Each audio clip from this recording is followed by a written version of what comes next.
Hello, mystery writers. I'm Sarah Altair, and this is the Mystery Writers Studio. And today I want to talk about giving your reader room to imagine because your story happens in their theater of the mind, and reader interaction with your story absolutely relies on imagination. So, as a writer, your work is to feed your readers imagination. You know how readers respond to film adaptations saying it's not as good as the book? And that's because the visual medium of film supplies details that the reader imagined when they first read the book. As a matter of fact, the other day I was at a Bloody Scotland book review where four authors reviewed three books. And they were talking about how Robert Cray's books have not been made into any kind of series or whatever. And they all said the same thing. I have a picture of those characters in my mind, and I I'm not even sure I would watch an adaptation. Or if I did, I would think of it as a whole new thing because they have those characters um, wrapped in their mind. So it's just not me saying that, it just is a thing that happens.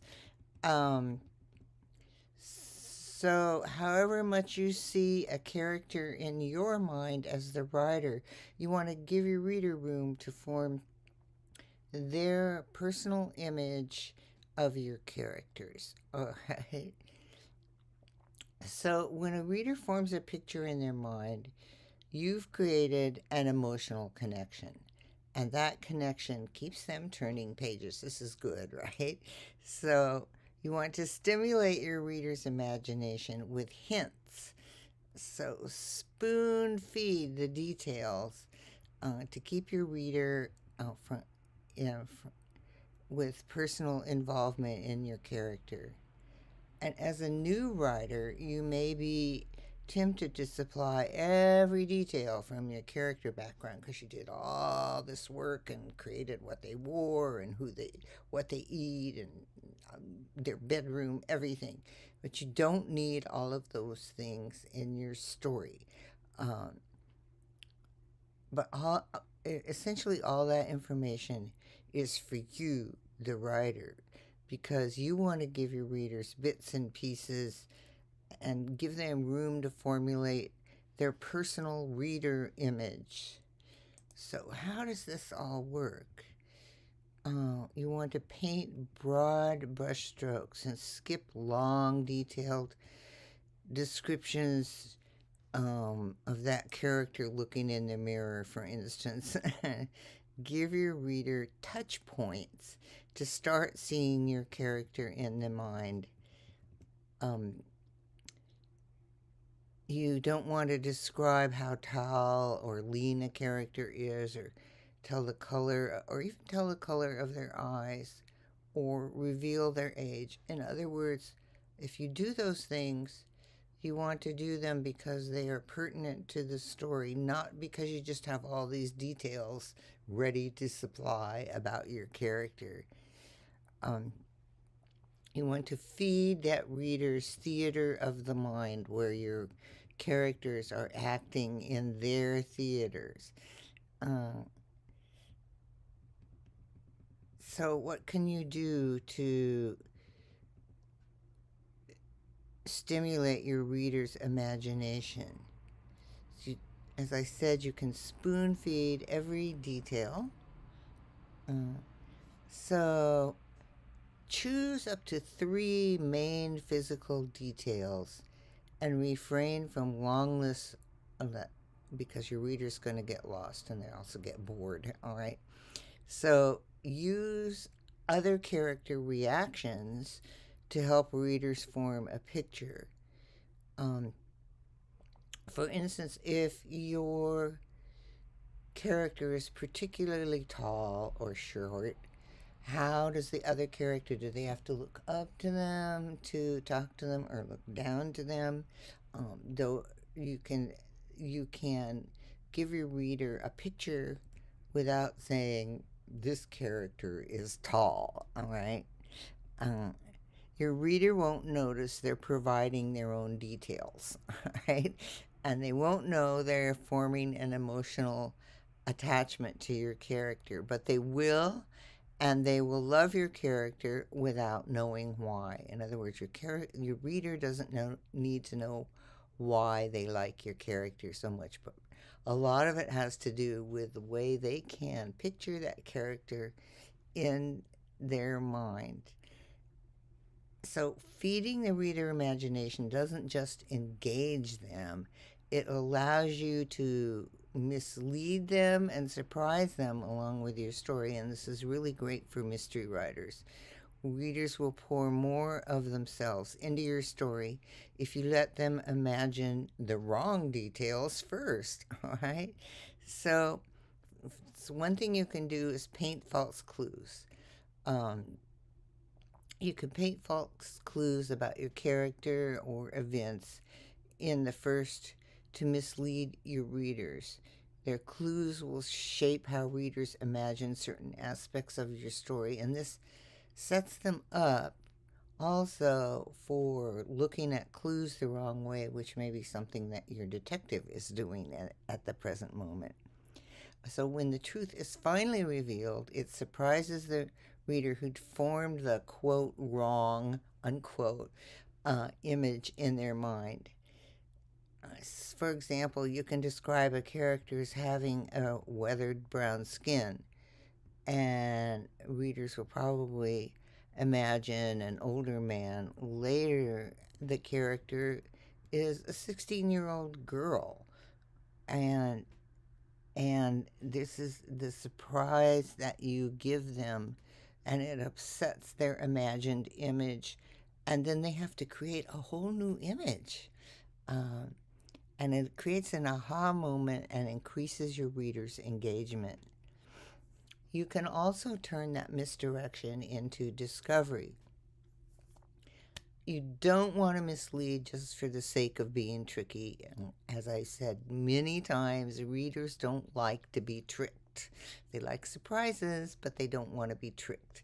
So use misdirection to enhance important discoveries in your plot and view misdirection as a setup for a satisfying reveal later in your story.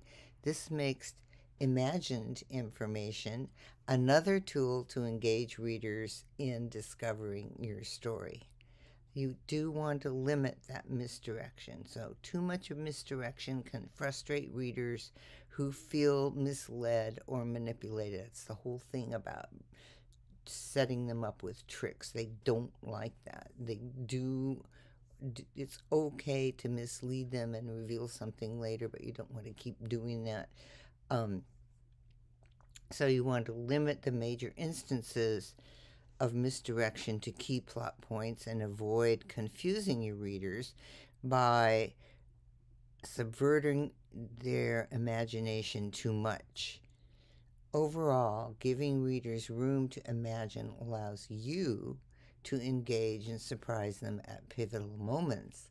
So let readers imagine wrong at first and then upend these imagined details for a satisfying reveal, and use that tool sparingly to enhance the discovery in your story. All right?